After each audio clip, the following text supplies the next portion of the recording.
Hey folks, Pratham Arora here. I'm your business studies mentor here at 800 Club, and today we're officially kicking off with our MCQ series. आज first video है of we'll just be starting with nature and significance of management. It's the first chapter of your book. It's the chapter that introduces you to management, to business studies of class 12th. And I normally like starting with business environment, but as I said, let's just kick off with the first chapter, right? Book का ही first chapter. It really doesn't matter much though. So आज शुरू करते हैं finally. Per week will ensure that you are getting multiple videos and we're able to complete the syllabus. Her chapter के MCQs निकल जाते हैं as soon as possible. Multiple videos जारी होंगी हर चैप्टर पे भी. सो नेचर एंड सिग्निफिकेंस की एक और वीडियो होगी. The next one too will be based on this chapter. And one more thing, so what I do is for every question थोड़ा सा मैं वेट करूंगा for a few seconds. But YouTube पे you have that function ना कि you can pause videos, you can resume videos, you have that convenience. And so कभी भी कोई क्वेश्चन आए, if you want to solve it yourself, खुद answer निकालना है, you can just pause the video कर सकते हो and then you can actually listen to the answer and the explanation. या फिर if you want to do it alongside me कि जैसे जैसे चल रही है वीडियो वैसे देखते हैं, that too works. But हाँ, I'll wait just for a few seconds, बहुत ज़्यादा देर नहीं रुकूंगा. So you can just pause the video. Right. First question. So I hope you've solved it if you want to. Successful organizations do not achieve goals by chance, but by following a deliberate process known as, this is of course management. Uh, First things first, सीधा book में दिया हुआ है. So I believe हाँ यहाँ पे है. Successful organizations do not achieve their goals by chance, but by following a deliberate process called management. These are keywords, right? आपको पता होना चाहिए कि किस कीवर्ड के रेफरेंस में क्या टेक्स्ट लिखा हुआ है बुक में, किस कीवर्ड के बारे में क्या लिखा हुआ है. सो मैनेजमेंट यहीं पे आपको थोड़े दिए हुए हैं. कोऑर्डिनेशन, कंट्रोलिंग, आपका प्लानिंग, फिर सारे फंक्शंस, बाकी फंक्शंस, कंट्रोलिंग, डायरेक्टिंग. डायरेक्टिंग के अंदर एलिमेंट्स वो बहुत इंपॉर्टेंट है इस रिगार्ड में. Leadership, supervision, motivation, communication. And then आपका प्रिंसिपल्स ऑफ मैनेजमेंट में वो आ जाता है. टेक्निक्स, प्रिंसिपल्स, वैल्यूज, इन सब का मतलब क्या होता है. सो इन सब के साथ जो एसोसिएटेड टेक्स्ट है, you should be very clear on that. क्योंकि क्वेश्चंस आते हैं ऐसे, राइट, एक्चुअली आते हैं सीयूईटी में. लास्ट ईयर क्या हुआ था, डायरेक्टिंग से ना 3 क्वेश्चंस आए थे and 2 of those questions were directly related to figuring. मतलब you had to figure out कि एक लाइन दे दी थी एनसीईआरटी से. You had to figure out leadership के बारे में बात हो रही है, सुपरविजन, मोटिवेशन की डायरेक्टिंग के बारे में. तो यू शुड नो कि कौन सी लाइन किस कहाँ पे लिखी हुई है बुक में, किसको रेफर कर रही है. Right. So next question. Right. J is working as a marketing manager. 10,000 units का ही हैड द टास्क 20 days में. Last 1,000 units he had to sell at a 20% discount. So efficient, effectiveness, and efficiency, you know कि क्या इनका मतलब होता है. Very simple, very interesting concepts as well. इसका answer is of course an effective manager. They're asking us in such a situation he'll be considered to be what. So keep in mind कि इस question में ना आपसे ये भी पूछ सकते थे, he will not be considered to, या फिर he will he will be considered to not be an efficient manager, क्योंकि वो एफिशिएंट नहीं था. तो यहाँ पे ना आपको नेगेटिव उसमें भी पूछ सकते थे कि वो क्या नहीं था. यहाँ पे दे आस्क कि वो क्या था, but they can also ask क्या नहीं था. Is my point. एंड उसके हिसाब से ना आपका आंसर चेंज हो जाएगा. ऑल्सो कीप इन माइंड कि एफिशिएंसी का मतलब क्या होता है. देखो, पूछे ना अगर आप ज्यादातर क्लास 12th के बच्चों से एफिशिएंसी का मतलब क्या होता है, दे लाइकली से कि टारगेट अचीव करना. टारगेट अचीव करना is effectiveness, but using minimal resources. Resources की यूटिलाइजेशन मिनिमम रखना, ज्यादा ना यूज करना, is called being efficient. But that does not cover the entire scope of it. Efficiency also means not compromising. It essentially means not compromising. So इसका मतलब सिर्फ ये नहीं होता कि रिसोर्सेज मिनिमम यूटिलाइज करना, but also making sure that जो related factors है ना, उन पे आप कॉम्प्रोमाइज नहीं कर रहे हो। यहाँ क्वेश्चन बहुत एक्सीलेंट एग्जांपल है। यहाँ पे क्या हुआ कि उसने, वो इफेक्टिव था, उसने सारे यूनिट सेल कर दिए, बट उसने लास्ट 1000 यूनिट्स 20% डिस्काउंट पे सेल किए। रिसोर्सेज की यहाँ पे कोई रेफरेंस नहीं है, बट उसका रेवेन्यू जितना हो सकता था उससे कम हुआ। Total revenue is product into quantity, sorry price into quantity, and price कम हो गया क्योंकि 20% डिस्काउंट था, एंड सो उसके टोटल रेवेन्यूज गिर गए। उसने सेल्स कर दी बट उसने रेवेन्यू पे कॉम्प्रोमाइज कर दिया, इसलिए वो एफिशिएंट नहीं था। So keep this in mind, ये this is a very good example. Next question. Tarang enterprises increase its sale by 30% in the next quarter? इसका answer is of course goal oriented process. Goal oriented process हर उसको refer करता है, हर तरीके के goals को। कुछ गोल्स होते हैं जिनकी कोई टाइम होराइजन नहीं होती, कि we want to be the biggest manufacturer of dash in India, want to be the biggest exporter of dash in the world. ये होते हैं, इन गोल्स की ना कोई टाइम होराइजन नहीं होती कि एक दिन हमें बनना है। और बड़ा मुश्किल है इन पे टाइम होराइजन लगाना, क्योंकि बड़े ग्रैंडियोस बहुत बड़े गोल्स होते हैं। बट कुछ गोल्स होते हैं कि 10 ईयर्स में अचीव करना है। विकसित भारत देख लो, वो लॉन्ग टर्म गोल है।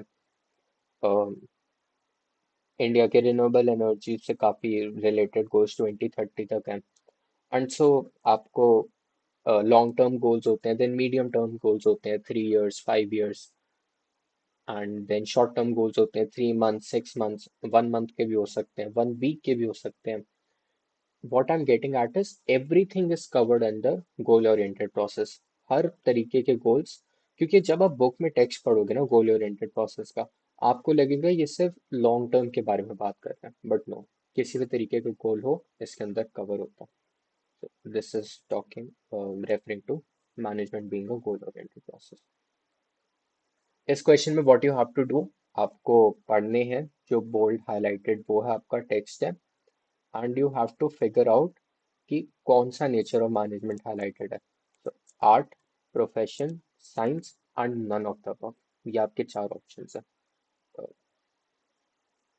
सो इसका answer is of course science, management as a science. Directly book से उठाया हुआ है। आई जस्ट शो की बुक में कहाँ पे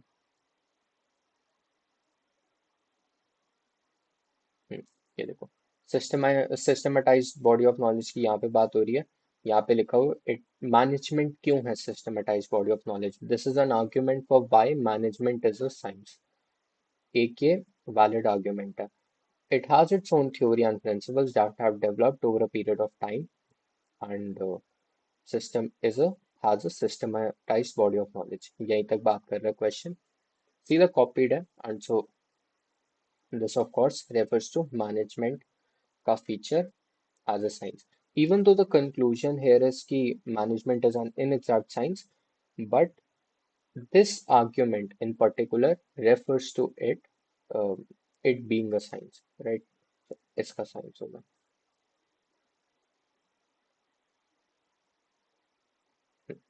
Success in the actual work environment depends upon the creative application and mastery of basic principles of management.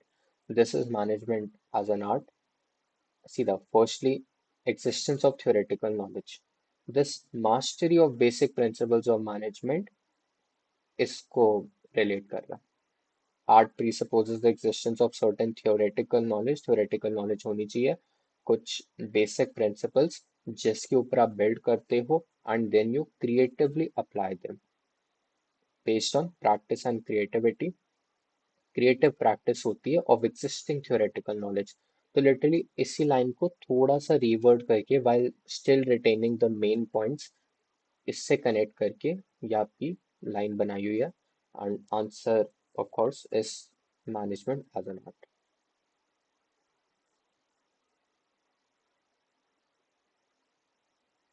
Right. So another significant development today is companies considering themselves as responsible components of society, going beyond the basic motive of profit maximization. हो सकता है you, answer is of course management as a profession, but maybe you were able to recall कि कहाँ से ये दिया हुआ answer, hopefully, and इसको पढ़ो, यूल फिगर कि किस चीज को यहीं से लाइंस उठाई हुई हैं। Profit maximisation as the objective. So management जो बिजनेस एंटरप्राइजेज होती हैं उनका goal is normally profit maximisation, but आजकल दैट इज चेंजिंग। ऑर्गेनाइजेशन की अगर अच्छी मैनेजमेंट टीम है, it automatically serve society as well. So वहाँ पे भी फोकस शिफ्ट हो रहा है एंड उसी को थोड़ा रीवर्ड करके ये लाइन बनी हुई है, राइट। सो एक और चीज यहाँ पे लिखा हुआ profit maximisation. Profit maximisation is not the goal of most businesses. Businesses का गोल होता है शेयर होल्डर वेल्थ मैक्सिमाइजेशन। तो शेयर होल्डर्स की वेल्थ को मैक्सिमाइज करना and not profits. Profits correlate with share holders की वेल्थ ऑफन, काफी high correlation है, बट नॉट ऑलवेज, और भी काफी सारी डायमेंशंस होती हैं। Ultimate goal is share holder की वेल्थ, जो ओनर्स हैं उनकी वेल्थ मैक्सिमाइज करना। And why is that very important and very interesting at the same time? क्योंकि यार when you serve society well, when you respect society, society respects you in return। देखो, share holder की wealth कितनी होगी, ultimately society में individuals ही तो determine करेंगे। अगर इंडिविजुअल्स प्रोडक्ट खरीदेंगे, अगर इंडिविजुअल्स ऑर्गेनाइजेशन के साथ अपने आप को रिलेट करना चाहेंगे, तब भी तो ऑर्गेनाइजेशन की वेल्थ बढ़ेगी, तभी तो उसकी वैल्यू बढ़ेगी। एंड अगर वैल्यू बढ़ेगी, शेयर होल्डर वेल्थ बढ़ेगी, obviously. And so profit maximisation के साथ अनदर टारगेट इज सोशल, अपने जो सोशल वो है ना उनको क्लियर रखना कि we are trying to benefit society as well. At the very least benefit बहुत ज्यादा नहीं भी कर रहे, we are not harming society, very important. Dash is the study of people in relation to their fellow human beings. अब सोचोगे कहाँ से उठा के क्वेश्चन दे दिया। So this is a question from one of the blue boxes, इसमें से है, काफी सोशल साइंसेस की ये बात करता है। देखो, सो सीयूईटी के मैंने काफी पेपर्स देखे हैं, मैंने दिया भी है ऑफ कोर्स सीयूईटी। किसी भी पेपर में मेरे को ऐसे क्वेश्चंस नहीं मिले जो कि ब्लू बॉक्सेस हैं एंड सो ना कि बोर्ड्स में आते हैं। सो ब्लू बॉक्सेस से ना डायरेक्टली क्वेश्चंस नहीं आते, but I will still recommend कि आप ना एनसीईआरटी के सारे ब्लू बॉक्सेस जो भी आते हैं ना उनको 2-3 बार तो पढ़ो, डेफिनेटली पढ़ो। उनके जो बेसिक कॉन्सेप्ट्स हैं, बेसिक प्रिंसिपल्स हैं, वो आपके लिए क्लियर होने चाहिए। अब ऐसा नहीं होगा कि आपको प्लानिंग में से जो चार पनी किन किन चैप्टर्स में 4-5 लोगों ने डेफिनेशन दी हुई है अजीब अजीब से, अपनी एक डेफिनेशन डाल दी, कॉपी पेस्ट करके आराम से पूछ लिया किसने दी थी। ऐसे नहीं करेंगे। बट हाँ, बेसिक कॉन्सेप्ट्स क्लियर रखो। इफ आ गया, क्योंकि अब तो क्वेश्चन भी कंपल्सरी होने वाले हैं। It's not, I don't think अभी तक वो आ गया, बट कि फाइनल हो गए हैं चेंजेस, बट हाँ प्रोबेबली होंगी, ठीक है। सो इनको भी पढ़ के जाना, सब कुछ cover all your basis, it's a competitive exam at the end of the day. And business studies में नॉर्मल चैप्टर तो, नॉर्मल क्वेश्चंस तो कोई भी कर लो किसी। Through their efforts quality of output is maintained, wastage of material is minimised and safety standards are maintained. ये मैं दिखा भी देता हूँ बुक में, थ्रू देयर यहीं पे लिखा हुआ है। सुपरवाइजरी और operational management, answer is operational management. ये भी क्लियर रखना कि टॉप मैनेजमेंट है, मिडल है, उसके बाद लोअर नहीं है, लो नहीं है। मैं भी फॉर द लॉन्गेस्ट टाइम सोचता था कि लो होती है, लोअर होती है for some reason, but no, it's supervisory और operational. I think maybe मेरी एनसीईआरटी में लो लिखा हुआ है, इट्स पॉसिबल, क्योंकि मैं लो क्यों सोच रहा था। बट हाँ, इसका आंसर है सुपरवाइजरी और ऑपरेशनल मैनेजमेंट। एंड आपको ना ये भी पता होना चाहिए कि दोनों नाम पता होने चाहिए, सुपरवाइजरी भी ऑपरेशनल भी, कि बोथ इन माइंड। ये भी पता होना चाहिए फोरमैन सुपरवाइजर्स, जैसे क्वेश्चन पूछ लिया, this particular job role makes sure that quality of output is maintained, wastage of materials is minimized, and answer options में दे दिया, finance manager, chief executive officer, marketing manager और फोरमैन। आपको पता होना चाहिए कि फोरमैन होगा, क्योंकि ये सुपरवाइजरी मैनेजमेंट का काम है, ठीक है। तो वो भी ध्यान रखना इसका भी।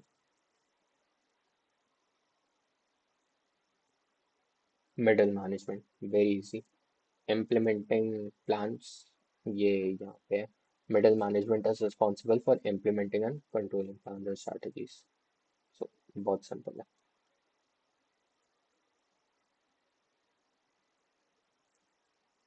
दिस अगेन, आपके फर्स्ट चैप्टर में फंक्शंस ऑफ मैनेजमेंट का थोड़ा थोड़ा ब्रीफ इंट्रोडक्शन दी हुई है सबकी। अगर आपने नहीं भी पढ़ा हुआ वो पार्ट या फिर याद नहीं आया, तब भी you should be able to tell कि यहाँ पे ऑर्गेनाइजिंग ही होगा। इतना तो आई एम एक्सपेक्टिंग कि सबने पढ़ रखा है, चैप्टर पढ़ लिया अच्छे से ढंग से, बार बार पढ़ा, तो बोर्ड्स पे आने वाले हैं, इसी मंथ से शुरू हो रहे हैं। So answer is of course organising. ये यहाँ पे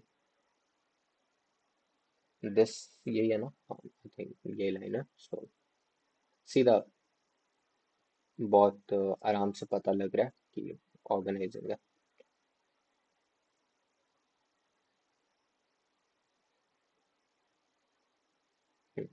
Objective is production and sale of candles, has to decide quantities, variety and color। पढ़ भी नहीं रखा टेक्स्ट को, you should be able to tell कि प्लानिंग का आंसर। बट स्मिता की तो बहुत बात होती है थ्रू आउट द चैप्टर, उसी के केस को दे कीप बिल्डिंग, यहीं पे है। तो ये रहा, क्योंकि she decides quantities, variety, colors and यार allocate resources, ये तो इससे बड़ा तो कोई गिव अप हो ही नहीं सकता ना, allocate resources, allocation of resources। सो ये तो वेरी इजी अगेन, इसका इस प्लान।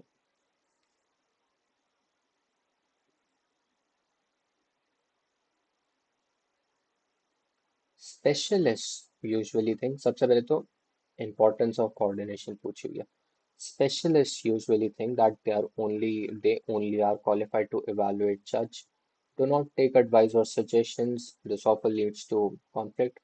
बहुत इजी है ये, तीन ही होते हैं importance of coordination, इसका answer is of course specialisation. So this is my favourite question इस पूरे उसमें, थोड़ा सोच के करना है इसको। अब मे बी लास्ट क्वेश्चन की वजह से थोड़ा इजी हो जाए, बट हाँ, this is a very good question. अगर आ गया सीयूईटी में, आई गारंटी यू कि this is a very straight forward question, मतलब इससे ज्यादा स्ट्रेट फॉरवर्ड क्वेश्चन तो हो ही नहीं सकता। इसकी कभी आप आंसर की नहीं चैलेंज कर पाओगे, बट इतने लोग इसको गलत करेंगे। आई गारंटी कि पूरा जो पूल है जितने बच्चों ने दिया, 60 70 80% आराम से इसको गलत करेंगे, पक्का। सो करो एक बार।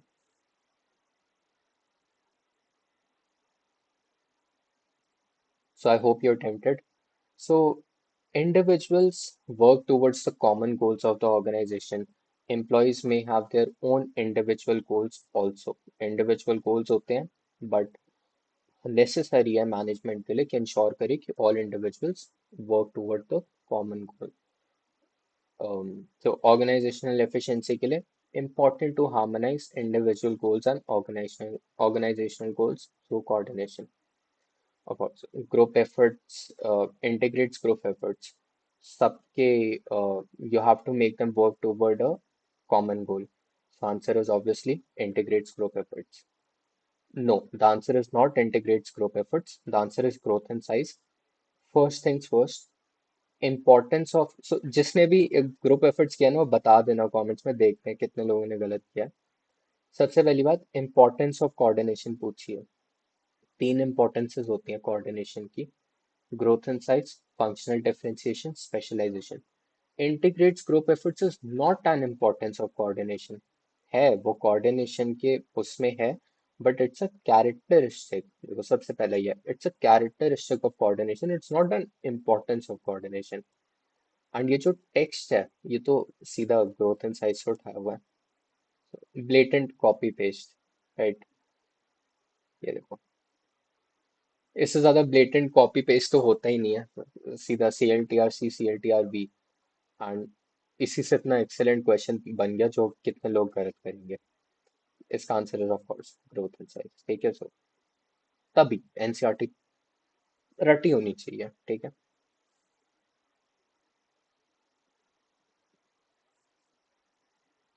What nature is highlighted, profession. कहाँ पे है, कहाँ पे है, कहाँ पे है, ये रहा। Ethical code of conduct, doctors का बड़ा एक्सप्लिसिट एग्जांपल दिया हुआ है, they take the oath of ethical practice.